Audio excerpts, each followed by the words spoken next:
2026 சட்டமன்ற தேர்தல் நெருங்க தமிழ்நாடு அரசியல் களம் நாளுக்கு நாள் மாறி வருகிறது.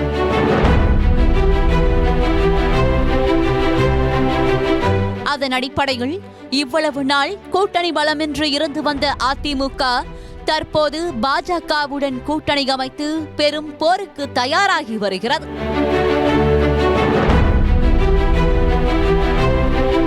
அதிமுக மட்டுமின்றி பாஜகவிலும் முக்கிய மாற்றம் ஒன்று அரங்கேறி உள்ளது.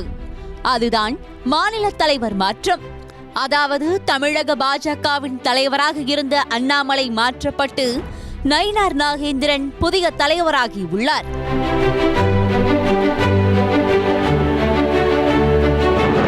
ஆனாலும் அண்ணாமலையை வைத்து அறிவாலயத்திற்கு குடைச்சல் கொடுக்க டெல்லி பாஜக தலைமை விரும்புவதாக கூறப்படுகிறது.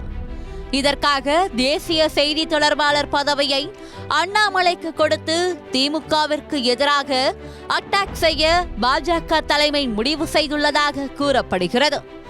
இதை தவிர 2026 சட்டமன்ற தேர்தலில் முதலமைச்சர் மு.க. ஸ்டாலினின் சொந்த தொகுதியான கொளத்தூரில் ஸ்டாலினுக்கு எதிராக அண்ணாமலையை போட்டியிட வைக்கவும் டெல்லி பாஜக பரிசீலிப்பதாக கமலாலய வட்டாரங்கள் கூறுகின்றன.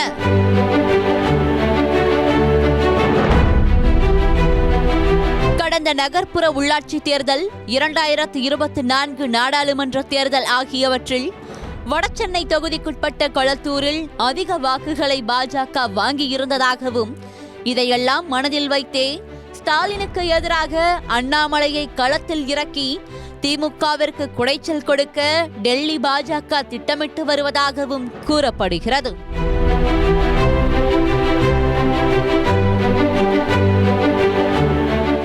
இப்படி ஸ்டாலினுக்கு எதிராக அண்ணாமலையை களமிறக்குவதால் வெற்றி பெற முடியவில்லை என்றாலும் கணிசமான வாக்குகள் அண்ணாமலை பெற வாய்ப்புள்ளதாக அரசியல் விமர்சகர்கள் தெரிவித்து வருகின்றனர்.